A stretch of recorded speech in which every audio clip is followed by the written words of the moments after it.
So guess who felt left out? The women felt left out.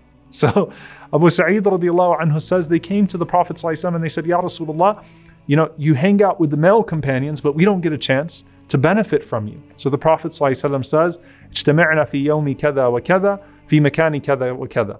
So the Prophet ﷺ said, well, gather in such and such place at such and such time, and I will come to you.